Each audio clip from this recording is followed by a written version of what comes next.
കാട്ടുകൊമ്പൻ പടയപ്പ മദപ്പാടിൽ നിന്ന് വനം വകുപ്പ്. മദപ്പാട് കണ്ടതോടെ ആനയെ നിരീക്ഷിക്കാനായി വാച്ചർമാരടങ്ങുന്ന പ്രത്യേക സംഘത്തെയും വനം വകുപ്പ് നിയോഗിച്ചു. കഴിഞ്ഞ വർഷം മദപ്പാട് കാലത്ത് പടയപ്പ അക്രമാസക്തനാകുകയും ഇരുചക്ര വാഹനങ്ങളടക്കം നശിപ്പിക്കുകയും ചെയ്തിരുന്നു.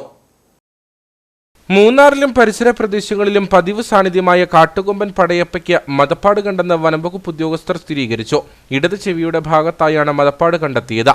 മദപ്പാട് കണ്ടതോടെ ആനയെ നിരീക്ഷിക്കാനായി വാച്ചർമാരടങ്ങുന്ന പ്രത്യേക സംഘത്തെ നിയമിച്ചതായി വനംവകുപ്പ് ഉദ്യോഗസ്ഥർ പറഞ്ഞു. കഴിഞ്ഞ ഒരു 3 ദിവസം കൊണ്ട് നമ്മൾ പടയപ്പയെ എന്നുള്ള ആനയെ സൂക്ഷ്മമായി നിരീക്ഷിച്ചു വരികയായിരുന്നു. അപ്പം അതിൽ നിന്ന് മനസ്സിലായത് അത് മസ്തിലേക്ക് കടന്നിട്ടുള്ളതാണ്. അപ്പം അതിനെപ്പറ്റി ജനങ്ങളെ അറിയിക്കേണ്ട ഒരു സാഹചര്യം ഉണ്ട്. അതുപോലെ നമ്മുടെ അതിൻ്റെ നിരീക്ഷണം കൂടുതൽ ശക്തിപ്പെടുത്തേണ്ടതുണ്ട്. അപ്പോൾ നമ്മൾ 2 വാച്ചർമാരെ പൂർണ്ണസമയം ഈ ആനയെ നിരീക്ഷിക്കുന്നതിന് വേണ്ടി ഇപ്പം നിയോഗിച്ചിരിക്കുകയാണ്. ആറാട്ടി സംഘം പടയപ്പോടൊപ്പം ഉണ്ടാവും. ഇപ്പം കാര്യമായിട്ട് നാശനഷ്ടങ്ങൾ ഉണ്ടാക്കാൻ തുടങ്ങിയിട്ടില്ല. ഒരു 3 ദിവസമായിട്ടാണ് നമ്മളിങ്ങനെ മസ്തിലാണെന്നുള്ള വിവരം നമുക്ക് ലഭിച്ചത്.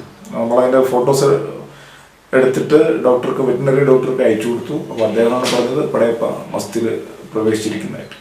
കഴിഞ്ഞ വർഷം ഫെബ്രുവരി പകുതിയോടെയാണ് പടയപ്പയിൽ മദപ്പാട് കണ്ടെത്തിയത്. കഴിഞ്ഞ വർഷം മദപ്പാട് കാലത്ത് പടയപ്പ അക്രമാസക്തനാകുകയും ഇരുചക്ര വാഹനങ്ങളടക്കം നശിപ്പിക്കുകയും ചെയ്തിരുന്നു. മുൻ വർഷങ്ങളിൽ ശാന്ത സ്വഭാവക്കാരനായിരുന്ന പടയപ്പ ഇപ്പോൾ ആക്രമണ സ്വഭാവം പുറത്തെടുക്കുന്ന സ്ഥിതിയുണ്ട്. ഉൾവനത്തിലേക്ക് പിൻവാങ്ങാതെ ജനവാസ മേഖലകളിലൂടെ തന്നെയാണ് കഴിഞ്ഞ കുറേ നാളുകളായി പടയപ്പയുടെ സഞ്ചാരം.